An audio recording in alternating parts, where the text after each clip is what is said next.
दिनै मुलुगनाङैनो गोथार शिवरात्रि सान फालिदों।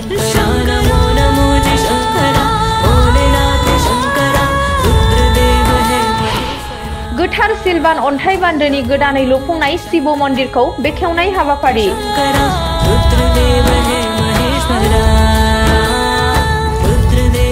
मुलुगनाङैनो दिनै गोथार शिवरात्रि सानजों लोब्बा लाखिनानै सांबान्दानि गामिनि थागिबि समाज सिबियारि रतेननाथ ब्रह्मआ सिलभान अन्थाइ बान्दो मन्दिराव गावनि 9 लाख रां खरसजों लुनाय शिव मन्दिरखौ दिनै पर्बतजरानि MCLA मुनमुन ब्रह्मआ बेखेवबाय।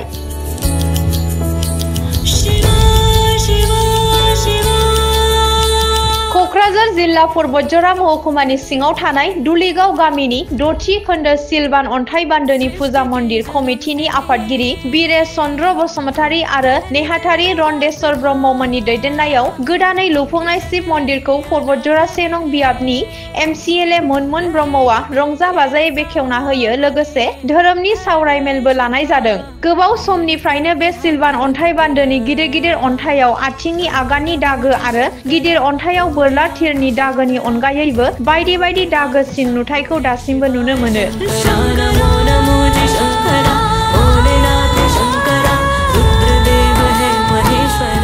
दिनै महाशिवरात्रि दिन बे दिननि बेलायाव मोनसे बेलायाव थिक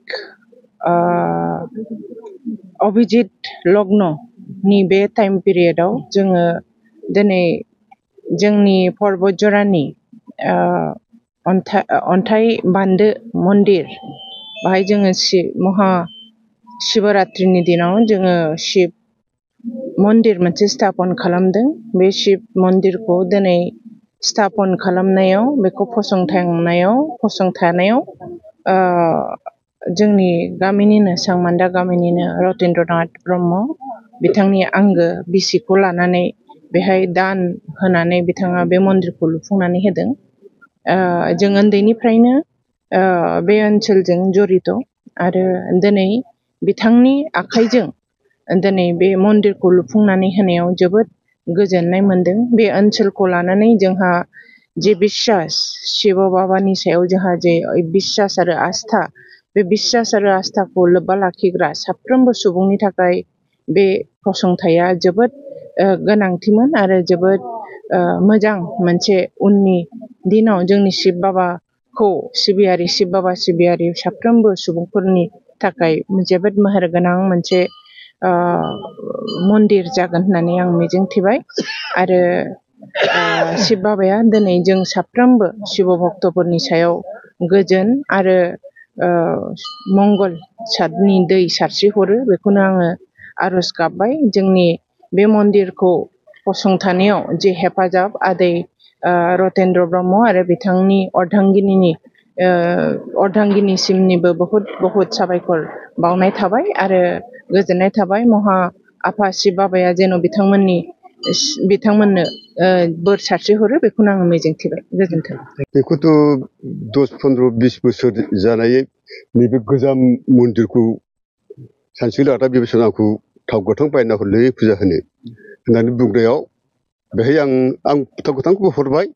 ओमफ्राय आंबो फैफ्लांदो ओइदिनखालि फैफ्लांनायाव नुबाय आं माथो बांला सिंखायाव फुजा होबाय थायो। बेनिखायनो बोसोरसे उनाव आं लुनानै होगोन बे मन्दिरखौ। दा बेनिखाय आं सेमोन थांनाय शिब मन्दिराव शिबरात्रि फुजायाव गायसनदों जों आरो बेनिफ्राय नै बे शिबरात्रिनि आगोल बेखेवनो हायो खोमा होननानै जों बोलो होनानै दा बेखेवदों आरो। दा बे एलेखानि मोनसे मन्दिर जानानै थाथों। बे जायगानि जादों माने महामाया संरक्षित बनान्चल। बे सर्बदाय जों उन्दैनिफ्रायनो मिथिखागौ जे बे महामायानि एलेखा। दा बेनिखायनो बेहाय मन्दिर लुना होनाया रायजो राजानि थाखाय आंहा जोबोद मोजां मोननानै आं लुनानै होदों। आंनि थाखा फैसाखौ आं गारनानैबाबो आं होदों। आंनाव दाबो बिफद आफद जायाखै बे मन्दिरखौ लुनायनि थाखाय। नोंथांनि बे मन्दिर लुनायाव बेसेबांसो खरसा जादों? बे आरो थांबाय। औ। सिबियारिफोरा मा रोखोम बाहागो लादों? सिबियारियाथ' नै दाथ' बाहागो लाफैसिगोन। माने मन्दिरा नियम फावङा मोजां गैयामोन नालाय बे हिसाबै मन्दिरा माने नामानो जायाखैमोन। दा दिनैनिफ्राय आराम्भ जासिगोन। नैबे मन्दिरखौ नायोबा नैबे मोनसे जिरायसालिनि गोनांथि दङ। औ दं बियो सानसे जालांगोन बेखौबो आरो लुनानै होग्रा मानसिफ्रा एसे होनहांगासिनो दं खिन्थु लुथ'वाखै बिसोरो दा लुगोन जाय हानाय मानसिफोर बिसोरो बेनो जोबोद गोजोनथाव बाथ्रा जोंनिनो सासे प्रतिष्ठित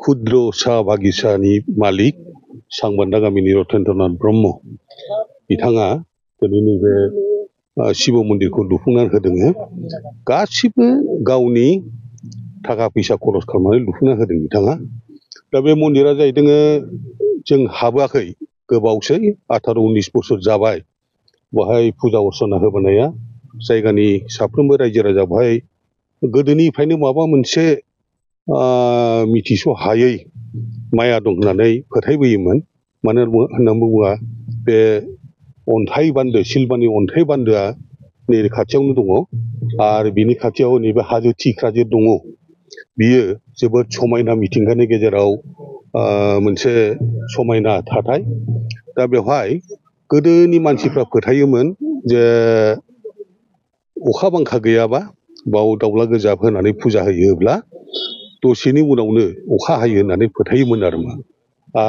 बेजों लोगोसे बे ओनसोलनि खाथि खाला गोदोथ' बे बिराद हाग्रा बिफां लाइफांनि जायगामोन ना मोसा लख्रा थाग्रा जायगामोन दा बे हाग्रा एबा बिफां लाइफांफोरखौ जोंनो मानसियानो दानफाय दानसि खालामनानै गाव फसंबाय दिनै खाथि जेनाखि हाग्रामाफोर दङमोन बावदै खंखर सुखानजरा आरो बिनिफ्राय सिलिंजरा बायदि रोखोम हाग्रामानि मुं हयथ' बयबो मिथिगौ बे हाग्रामाफोरखौ दानस्रांजोबनानै दिनै ख्रि न'खर फसंनानै आबाद मावग्रा जायगा हिसाबै फसंनानै लाजोबबाय दा जों फुजा अर्चना खालामदोंबाबो बेवहाय जेसेबांनाखि बिफां लाइफां दंमोन बै समाव एसे फिसामोन साल बिफांफ्रा फिसामोन दिनै बेवहाय फुजा होनाय लोगो लोगो मोनसे कमिटि फसंना लानाय जादों आरो बे कमिटियानो बे ओनसोलनि बे जायगानि साल बिफांफोरखौ एसे रैखाथि होनाय बायदि जानायाव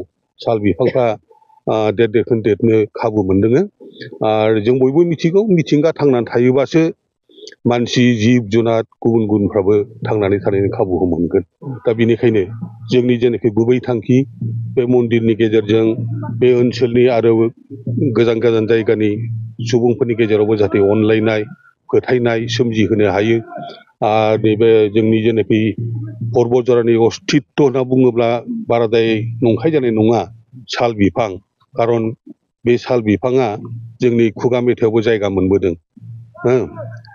बिफां लाइफां बेवहाय जोङो रखना बेखन होनानै दिनैसिम बेबायदि अबस्था नुनो हाबाय बिनि थाखाय धन्यबाद आरो गोदानै जों नैबे मन्दिरखौ बिथां रतेन्द्रनाथ ब्रह्मआ लुफुंनानै होनायाव मानसिफोरनि जेनाखि फोथायनाय सिबिनाय बियो बेवहाय मोनसे समाव हयथ' क्रेन्दिबुथ' जानो हागौ बयबो बेवहाय फुजा अर्चना होनो फैनो हागौ बिनि थाखाय बे मोनसे जायगाया मोनसे जोबोद गुरुत्तपुर्न जायगा हिसाबै जायगा मोननो हागौ आरो मा